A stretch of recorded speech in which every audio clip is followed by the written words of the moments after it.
All right, welcome. So, you're ready to take your first real step into one of the most powerful and popular front-end frameworks out there? Well, you've come to the right place. In this explainer, we are going to build your confidence from the ground up. We'll go from a completely empty folder to a fully interactive React application, and we'll do it step by step. Let's get into it. So, here's our game plan for today. First, we'll nail the perfect setup using an amazing tool called Vite. Then, we're going to build our very first component, the basic building block of any React app. After that, we'll make it dynamic with some data, add some real interactivity by giving it a memory, and finally, we'll make it truly reusable so you can use it anywhere. By the end, you'll have all the core concepts down cold. Okay, let's dive right in. Every great project starts with a really solid foundation. We're going to use a tool called Vite, and there's a reason it's so popular. It is unbelievably fast and makes getting started an absolute breeze. Okay, go ahead and pop open your terminal. First things first, just make sure you have a fairly recent version of Node.js installed. Then, that second command, npm create Vite, that's the magic one. It creates our new project using the React and TypeScript template, which is just what we want. Next, cd React app simply moves us right into that new project folder we just made. npm install goes and fetches all the code our project needs to run, and finally, npm run dev, that fires up a live development server, so we can see our app in the browser, updating in real time.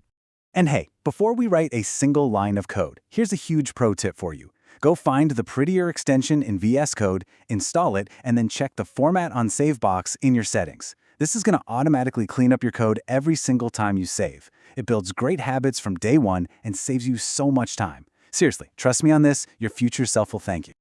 All right, with our setup complete, it is time for the fun part. Let's create our very first React component.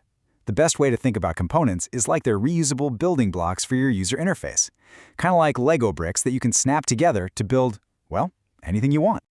At its heart, a React component is really just a JavaScript function. That's it, a function that returns some UI. Now notice the function name listGroup starts with a capital letter. This is a super important convention called Pascal case, and it's how React knows, this is one of our custom components and not just a regular old HTML tag like a div. Now you're probably looking at that h1 tag sitting right inside our JavaScript function and thinking, wait a minute, what's going on here? This, my friend, is called JSX, and it is where the magic happens. It lets us write this familiar HTML-like syntax right in our code. Then behind the scenes, a tool compiles it down into regular React.createElement function calls that JavaScript actually understands. It's really the best of both worlds. It's super readable for us, and it's efficient for the browser. Now here's a little rule you're going to run into pretty much on day one. A component has to return a single root element. So if you want to return a heading and a list, you've got to wrap them in something. You could totally use a div, but a much cleaner way is to use what's called a fragment, these empty angle brackets. They let you group your elements together without adding an unnecessary extra div to your final HTML, which keeps your web page clean and efficient. So a static, hard-coded list isn't all that useful, right? Let's bring our component to life with some actual data. This is where we make our UI dynamic and truly data-driven. This is a huge step. So here's the challenge. Let's say we have a simple JavaScript array of city names. How do we take that array and turn it into a beautiful list of items on the screen without having to manually write out a new list item for every single city? And the answer is just beautifully simple. Inside JSX, these curly braces are like an escape hatch that drops you right back into regular JavaScript. So we can just take our items array and use the standard .map method that you probably already know. For each item in the array, we just return an li element. React then takes this new array of elements and renders it perfectly. And just like that, our UI is a direct reflection of our data. If you change the data, the UI changes automatically. That is powerful. Our list looks great, but let's be honest, it's still just for looking. It doesn't actually do anything yet. The next giant leap is to make it interactive, so it can respond when a user actually clicks on an item. This is where React really starts to blow your mind. To make things interactive, we need to talk about the single most important concept in React, state. Just think of state as a component's own private memory. Now, here's what makes this so revolutionary. Instead of you having to manually find an element on the page and change its style, we just tell React to update our component state. Then, React takes care of re-rendering the UI to match that new state. It's a fundamental shift from telling the browser how to change to simply describing what the UI should look like. So how do we give a component this memory? Well, we use a special function from React called the UseState hook. When you call it, it gives you back two things in an array. First, a variable that holds the current piece of state, in our case selected index, and second, a special function to update it, set selected index. And this is absolutely critical. That setter function is the only way you should ever change state. If you try to change it directly, React won't know that anything happened, and your screen just won't update. Okay, let's connect this to our UI. We're going to add an onClick handler to each of our list items. When a user clicks, we call our state updater function, set selected index, and we pass it the index of the item that was just clicked. This is literally us telling React, hey, a piece of my memory just changed. It's time to re-render and show the user what's new. And this right here is where we close the loop.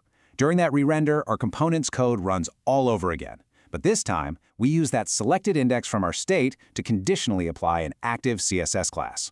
If the item's index matches the one we have stored in state, boom, it gets the class and becomes highlighted. It's that simple. You click, the state changes, and the UI updates. That's the core loop of all interactivity in React.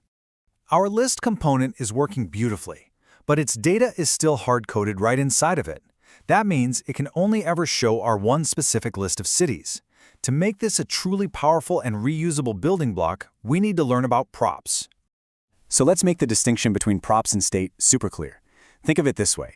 Props, which is short for properties, are for passing data down from a parent component to a child. And crucially, they are read-only to that child. State, on the other hand, is the data that a component manages and changes internally. So, props are the inputs you give to a component. State is its own private internal memory. And because we're using TypeScript, we get to do something really cool. We can define an interface for our props. Think of this like a contract. It says, hey, anybody who wants to use my list group component, you must provide it with two things, an array of strings called items and a single string called heading. This is amazing because it lets us catch bugs before we even run our code. It prevents those silly mistakes like forgetting to pass in a piece of data. And here it is, the payoff. Back in our main app component, we can now use our list group and simply pass in the data, and the heading is props, just like you would with attributes on a regular HTML tag.